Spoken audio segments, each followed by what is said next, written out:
बचपन में मुझे चुड़ैलों से बहुत डर लगता था। एक बार मुझे चुड़ैल के पैर के निशान दिखे तो मैं उल्टा भागा, पर फिर मैं चुड़ैल के ही घर में आ गया। हाँ, मैं फटी में भूल गया था उसके पैर उल्टे होते हैं, तो फिर मैंने सोचा इसका पीछे से सर फोड़ देता हूँ। सर फोड़ने गया तो वो उसका मुंह निकला। फिर से भूल गया कि साली चुड़ैलों के बाल भी मुंह पे होते हैं। आदमी को पता चले तो चले कैसे। जब मैं छोटा था नींद में बिस्तर भी बहुत गीला करता था। मेरी मम्मी हमेशा गुस्सा करती थी कि सोने से पहले सुसु किया कर। अब उन्हें कैसे बताऊं, फिर गीले बिस्तर में मुझे नींद नहीं आती। बचपन में मुझे गुस्सा भी बहुत आता था, तो मेरी मम्मी ने मुझे एक रेड स्टोन की अंगूठी पहना दी, और सरप्राइजिंगली उससे मेरा गुस्सा इतनी जल्दी उतरने लग गया, क्योंकि अब मैं जब अंगूठी पहन के लोगों को पीटता था तो गुस्सा इतनी जल्दी शांत होता था। वैसे ये अंगूठी मुझे एक बाबा जी के आश्रम से मिली थी। जब मैं वो आश्रम में गया था, वहाँ एक बहुत ही हॉट सी बंदी मुझे देख के बार बार स्माइल करे जा रही थी, तो मैंने भी मौके पे चौका मारा और जल्दी से अपना नंबर पेपर पे लिख के उसकी तरफ फेंक दिया। वो बंदी ने भी बड़े प्यार से मेरा नंबर उठाया और खा लिया।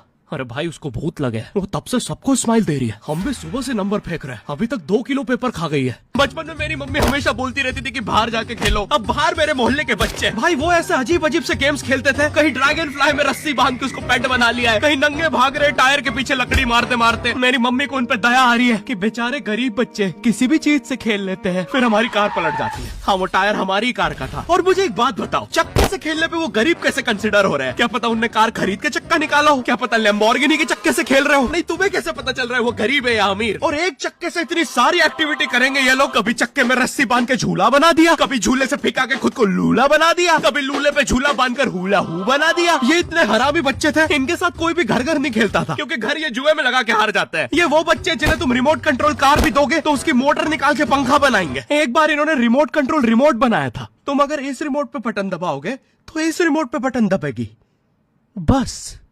ये लोग मकर संक्रांति के दिन पतंग भी लूटते थे दुकानों से। पतंग से याद है, मैं बचपन में अपने दोस्त जनक के साथ बहुत पतंग उड़ाता था। जनक गुजराती था, और गुजराती लोग तो बहुत बड़े पतंगबाज होते हैं। वो लोग गला काटने के बाद भी काहे पोचे चिल्लाते हैं। जनक मेरे घर पे इतना बड़ा गिर्रा लेके आता था पतंग उड़ाने। उस पे पता नहीं कितने 1000 किलोमीटर का मांझा लपटा होता था। हम दोनों का सपना था उस गिर्रे की पूरी ढील देना। एक बार तो गिर्रा खाली होने ही वाला था, पर वो पतंग तो घूम के हमारे पीछे से आ गई। हमने हमारी ही पतंग काट दी। तो इस बार हमने सोचा पतंग पूरी परपेंडिकुलर उड़ाएंगे, स्ट्रेट। हमने 2 घंटे ढील दी, वो मांझे में वेव सिग्नल आने लग गए प्राचीन भाषा में। हमें लगा हमने एलियंस ढूंढ लिया, बट फिर धीरे से वो सिग्नल क्लियर हुआ। हमें पता चला हमने कोई नासा का 100 मिलियन का टेलीस्कोप काट दिया। पतंग नीचे ले, टेलीस्कोप काट दिया। नासा का टेलीस्कोप जैसे ही नीचे गिरा, बच्चों से पहले विसरो ने लूट लिया। बहुत वियर्ड था, इतने सारे बुड्ढे छत कूद के भाग रहे थे। एक तो जनक के मांझे में इतनी सारी गठाने होती थी, वो मांझा इतना भारी हो जाता था, हम चौथे माले से पतंग उड़ा रहे, वो दूसरे माले पे उड़ रही है। बचपन में बोला जाता है किसी भी स्ट्रेंजर से बात नहीं करते, तो फिर मैं इशारे करता था। तो फिर दादी मेरे चरित्र पे सवाल उठाती थी। दादी से याद है, पुराने जमाने में एंटरटेनमेंट के लिए कुछ होता नहीं था, तो लोग 7-7, 8-8 बच्चे पैदा कर लेते थे, ताकि उन्हें जायदाद पे लड़ता देख मजे ले सके। मेरे पापा के 5 भाई